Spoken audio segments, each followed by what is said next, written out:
একদিন দুপুরে নবীর ঘরে কান্না শোনা যায়। একদিন দুপুরে নবীর ঘরে কান্না শোনা যায়। আম্মা খাদিজা কাঁদছে কেন পৌড়িয়া সিজদায়। আম্মা খাদিজা কাঁদছে কেন পৌড়িয়া সিজদায়। একদিন দুপুরে নবীর ঘরে কান্না শোনা যায়। একদিন দুপুরে নবীর ঘরে কান্না শোনা যায়। আম্মা খাদিজা কাঁদছে কেন পৌড়িয়া সিজদায়। আম্মা খাদিজা কাঁদছে কেন পৌড়িয়া সিজদায়। মা খাদিজা ইন্তেকালের সময় আমার রাসূল পাককে ডেকে তার প্রিয় স্বামীকে ডেকে কি বলছে, কি কি আরজি করছে একটা স্বামীর কাছে তার স্ত্রীর কি কি চাওয়া থাকে, কি পাওয়া থাকে সেই সম্পর্কে অতি সুন্দর কথাই কবি প্রথম ছন্দে লিখছে। শুনুন। মা ফাতেমা ছুটে ছুটে নবীর দ্বারে যায়, গিয়ে মায়ের দুঃখের কথা নবীকে শোনায়। মা ফাতেমা ছুটে ছুটে নবীর দ্বারে যায়, গিয়ে মায়ের দুঃখের কথা নবীকে শোনায়।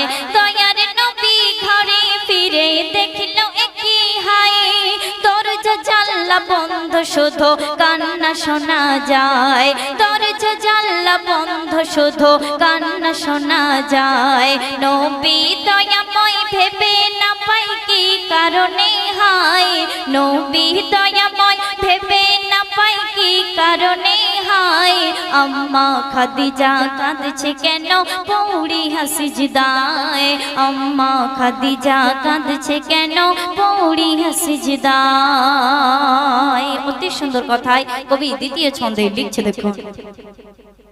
দয়ার নবী বলল এবার ওগো খাদিজা, দোহাই তোমার তুমি এবার খুলে দাও দরজা। দয়ার নবী বলল এবার ওগো খাদিজা, দোহাই তোমার তুমি এবার খুলে দাও দরজা। ভিতর থেকে কান্না সুরে বলল খাদিজা, শর্ত আমার করলে পূরণ খুলিব দরজা। শর্ত আমার করলে পূরণ খুলিব দরজা। দয়ার নবী বলে ওগো বিবি খাদিজা, দয়ার নবী বলে ওগো বিবি খাদিজা, সব শর্ত পূরণ করব কথা দিলাম আজ তোমায়। সব শর্ত পূরণ করব কথা দিলাম আজ তোমায়। একদিন দুপুরে নবীর ঘরে কান্না শোনা যায়। আম্মা খাদিজা কাঁদছে কেন পৌড়িয়া সিজদায়।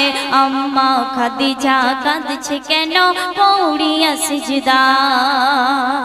তারপরে আমার রাসূল পাক যখন মা খাদিজার কাছে আসলো তখন খাদিজা কি প্রশ্ন করছে কবি অতি সুন্দর কথাই লিখছে। দেখুন।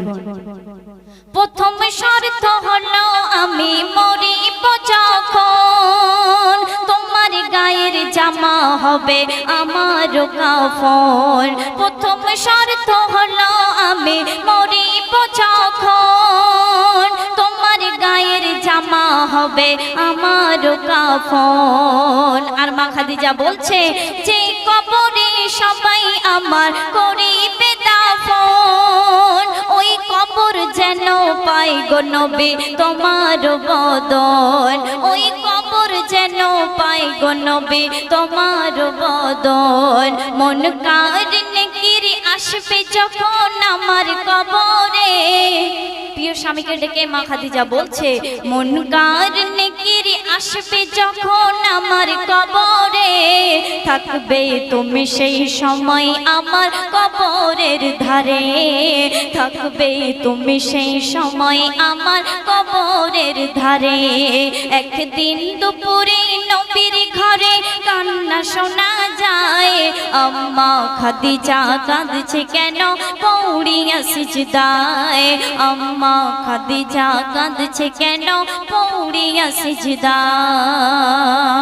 শেষ কথার মাধ্যমে কবি লিখছে মা খাদিজা দুনিয়া থেকে বিদায় নিল, দুনিয়া থেকে পর্দা নিয়ে নিল। আমার রাসূল পাক তার স্ত্রীর যত দায়িত্ব পালন করার ছিল সবকিছু আমার রাসূল পাক নিজে হাতেই সবকিছু পূরণ করেছিল। সেই সম্পর্কে কবি শেষ কথার মাধ্যমেই লিখছে। দেখুন। মা খাদিজা দুনিয়া হতে নিল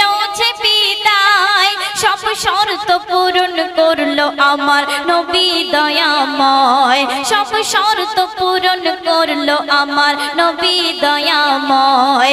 কবর মাঝে মন কার নেকির সওয়াল জবাব চাই, ওই আরশ হতে আল্লাহ তাআলা জবাব দিয়ে দেয়, ওই আরশ হতে আল্লাহ তাআলা জবাব দিয়ে দেয়।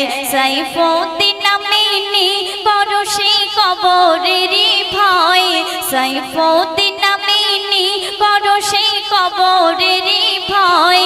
যেই কবর মাঝে আমল ছাড়া কোনো উপায় নাই, যেই কবর মাঝে আমল ছাড়া কোনো উপায় নাই।